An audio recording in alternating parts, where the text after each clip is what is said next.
Bonjour à tous et bienvenue dans un nouveau tutoriel consacré à Moodle, plateforme LMS open source, LMS, Learning Management System. Nous allons voir aujourd'hui comment créer une activité de type glossaire sur notre plateforme Moodle. Alors, pour commencer, il s'agit d'abord de nous connecter naturellement en tant qu'administrateur de la plateforme. En effet, j'ai donc les deux rôles, à la fois administrateur et formateur, donc sur la plateforme Moodle que j'ai donc créée ici. Je peux après me cliquer sur accueil du site et je veux retrouver en effet donc l'ensemble donc de mes cours ici. Moi, il s'agit donc, ce qui m'intéresse, c'est le cours formateur Moodle. Je clique et je rentre sur ce cours-là. Là, j'ai donc en fait une vue en tant qu'apprenant. D'accord? Ce qu'il faut que je fasse, il faut que moi j'active donc le mode édition qui est ici pour pouvoir créer mes contenus. Je ne suis pas sur une activité de type créer donc une ressource Moodle. J'ai créé en fait, si vous voulez, donc deux sections. Une section créer une activité sous Moodle et une autre section créer une ressource sous Moodle. Moi, ce qui m'intéresse, en effet, c'est de créer une activité. Je vais donc cliquer ici sur ajouter une activité et en l'occurrence, c'est une activité de type glossaire. Un glossaire, lexique, définition, ça permet donc d'intégrer sur votre plateforme Moodle, donc en fonction donc de la thématique de votre formation, un petit lexique, un petit glossaire qui sera réalisé donc soit par vous-même formateur, mais également pourquoi pas en fait dans l'optique de classe inversée par les élèves eux-mêmes. Donc ici, imaginons qu'on décide de créer en fait un petit lexique consacré au e-learning. D'accord. Voilà. Comme ça. Soit après j'enregistre et je reviens au cours en lui-même, soit j'enregistre et je vais donc afficher mon lexique. J'enregistre et j'affiche. Je retrouve en effet ici, comme c'est donc en effet un glossaire, un lexique, je retrouve ici toute la classification par ordre alphabétique.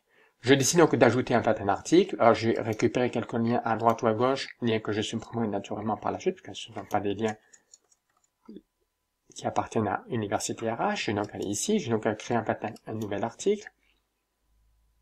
D'accord. Voilà, et je vais donc créer donc tout ce qui est blended learning. N'oublions pas qu'on a toujours la possibilité aussi donc de déplier là comme ça, ici, pour pouvoir en fait supprimer les petites bulles, histoire de revenir à quelque chose donc de beaucoup plus épuré. Ok, blended learning. Hop.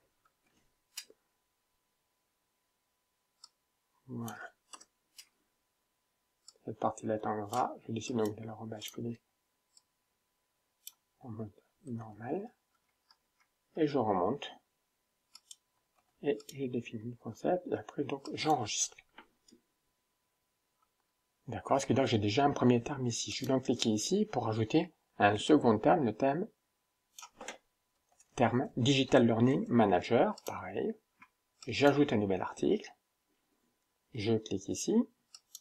Je décide donc d'aller ici pour, en effet, hop, supprimer. C'est comme si je revenais sur la source. Hop, je fais comme ça. Je récupère le lien que je positionne ici, deuxième terme. Et puis vous avez donc un troisième terme, donc Digital Learning. D'accord. Donc un deuxième terme. Je vais ajouter un nouvel article. Toujours pareil, je rentre dans le code source, c'est plus pratique pour moi pour retirer la partie qui est faite en gras. Je fais comme ça. Et je fais ici. Et j'enregistre. J'ai donc créé en fait un premier glossaire, un titre d'exemple en fait avec combien d'éléments dedans, donc 3 éléments. D'accord. Je suis donc ici. Quand je reviens sur créer une activité sur Moodle, je retrouve en effet donc mon activité lexique sur l'e-learning. Il y a toujours donc le petit crayon qui est ici, qui démontre que je suis en mode édition. Il faut que je quitte le mode édition pour voir comment ça peut se visualiser côté apprenant. Je clique ici sur lexique sur l'e-learning et je retrouve en effet ici la lettre B. Je clique sur B, donc la définition donc, du blended learning. Ici, sur la lettre, on va dire C, digital learning. Ça sera à vous, je pense vraiment donc d'enrichir vraiment je dirais donc le lexique avec donc peut-être des visuels, des petites vidéos, des compléments donc d'informations pour faire en sorte que donc les définitions soient les plus complètes possibles.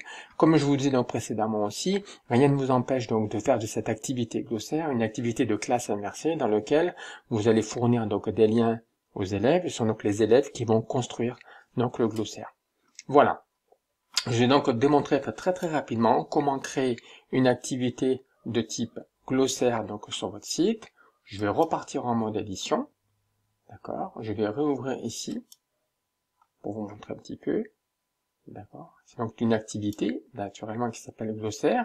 Et quand je clique sur le i, j'ai plus d'informations. Et là, en effet, j'aurai plus d'informations sur l'activité, le module activité glossaire qui permet donc de créer et de gérer une liste de définition, etc. On peut joindre en effet des fichiers aux activités de glossaire. Ce qui est donc précisé ici, c'est que les glossaires ont de nombreux emplois, comme par exemple une banque de termes techniques, construite de manière collaborative, ce que j'expliquais donc tout à l'heure. C'est intéressant donc de basculer en mode collaboratif à ce niveau-là. Un annuaire, pourquoi pas donc des participants, dans lequel les participants pourront ajouter donc leur nom et donc se présenter. Donc on peut faire dans le cadre de l'activité glossaire ce type donc de présentation-là. Une ressource, une banque de ressources de trucs et astuces. Une zone donc de partage de vidéos aussi, pourquoi pas. Parce que là, tu pourrais faire une zone, en fait, plutôt que de le mettre sous forme donc de dossier, mais on peut le faire sous forme donc de banque et de zone donc de partage de vidéos, une ressource permettant aussi la révision donc de faits en fait à mémoriser. Voilà. Donc c'est à vous donc de définir la portée, l'utilité vraiment donc de cette activité glossaire. Vous avez un outil qui est très intéressant à développer donc sur votre site Moodle. Voilà, c'est donc en fait une petite présentation assez rapide donc de cette activité donc Moodle. Je vous remercie de votre attention et je vous présenterai dans une prochaine vidéo une autre activité sur ma plateforme Moodle dédiée au e-learning. À très bientôt, merci.